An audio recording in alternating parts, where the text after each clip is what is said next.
Good morning. Welcome to 365 Days of Amazing Stories with Theo Mayer. Here we are, day 177, and I'm continuing the story of Zobeida from 1001 Arabian Nights.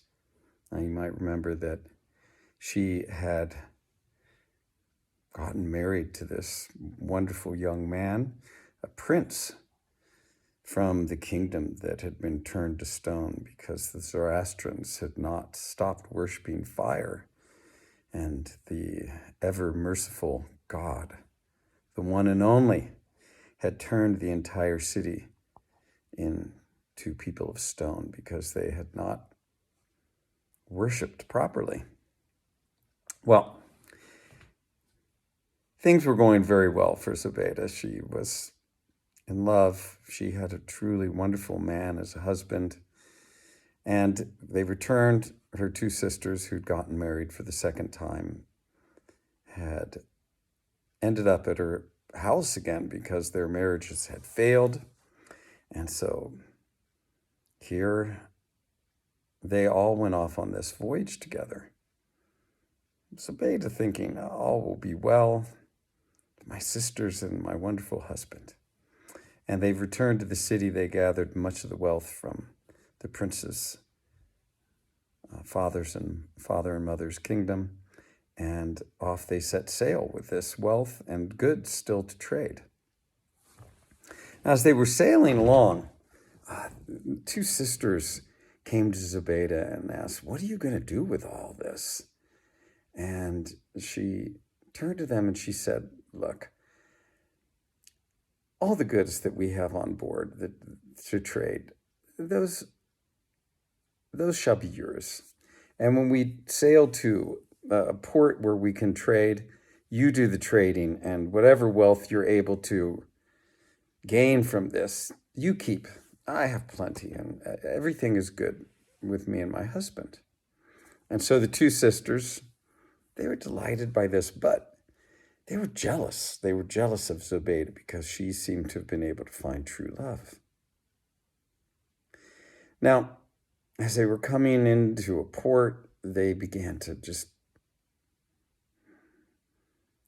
come up with a plan amongst themselves. They came into a port. They traded the goods that they could.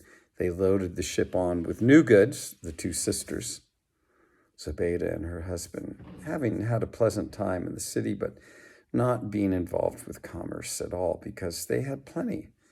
They didn't need to. So they enjoyed just being travelers, being visitors in a new land, eating their beautiful food there, enjoying the beautiful landscape, the architecture, beaches, all the things that people do even to this day.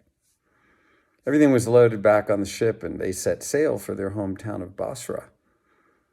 And as they were sailing into the safe waters of Basra, it was evening time. The ship was sailing quite splendidly. Evening turned into dark night, and the two sisters took the beds of her sister and her sister's husband and threw them overboard. Zobeida's husband drowned. Zobeida was cast up onto the shore of a small spit of land, nothing but sand. It was nighttime. She knew not what else to do but wait until dawn came. And when she awakened, she saw that there was a small bit of water between her and an island that had vegetation. And so off she went, crossing this waterway and onto the land where there was trees and things, water. She sat down. She had some water, fresh water, and some dates that were growing there. And after refreshing herself, she heard a commotion coming out of the woods. And there was a serpent that was crawling quickly in her direction across the sand, whisking up the sand as it came. And she looked, and it was being closely followed by an incredibly large lizard. Both the serpent and the lizard were huge. The serpent was straight as a javelin, straight as an arrow, but long and big. And it was quicker than the snake. It grabbed hold of the snake by the tail, and the tail began to flail around from side to side, trying to get loose. And Zobeida saw all this and saw that the lizard was really, well, the aggressor. And she picked up a rock that was there on the beach and went over to this battle where it was going on. And she prayed to Allah and threw the rock at the head of the lizard. Amazingly, her throw was accurate. The lizard let loose of its hold, rolled over, and was dead. And the serpent, slithered very quickly off into the woods. Well, Zobeida was left there on this island, and she was fatigued. She lay down in the shade of a tree and went to sleep. When she awakened, she was amazed to find herself in her own home. Her feet were being rubbed by a woman of very dark skin. And she sat up and she looked around. She wondered whether she was in a dream. She looked at this woman and said, "Who are you?" She said, the woman replied, "Do you not recognize me?" Zobeida said, "No, not at all." The woman said, "Well, I am the one that you saved. I am the serpent that you saved. And I knew all. I knew what was going on for you, how you had ended up on the island there. So I quickly pursued the ship that had all of your possessions in it. And I had all of them transported to your home here. Now, this dark-skinned woman, when Zobeida sat up, wondering even more what was going on, saw that on either side of her were two black dogs.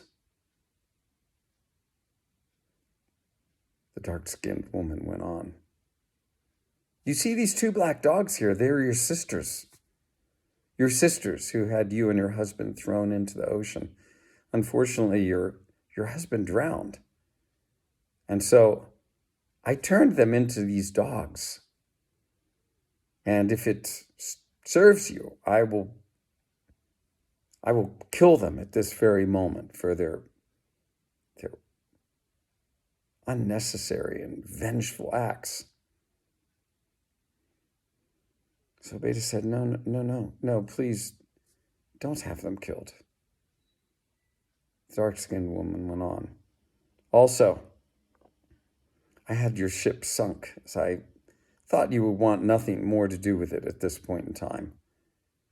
But I will tell you this. I'm going to give you instructions of how you are to treat these two dogs, your two sisters, and if you do not, I will come here and turn you into a black dog as well."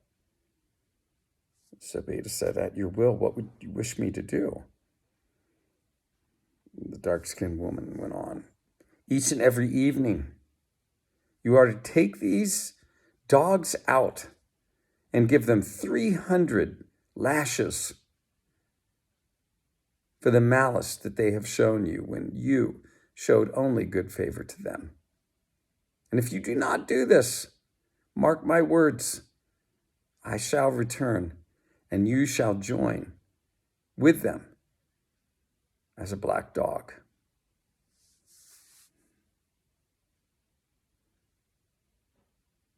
"I will," Zobeida responded. And with this, the dark-skinned woman was gone in a moment, and I have been left ever since with these two dogs. "O commander of the faithful," Zobeida went on to the caliph and all in company, "this is why each night I must perform the act that you saw, me beating my two sisters, these two black dogs, until they bleed.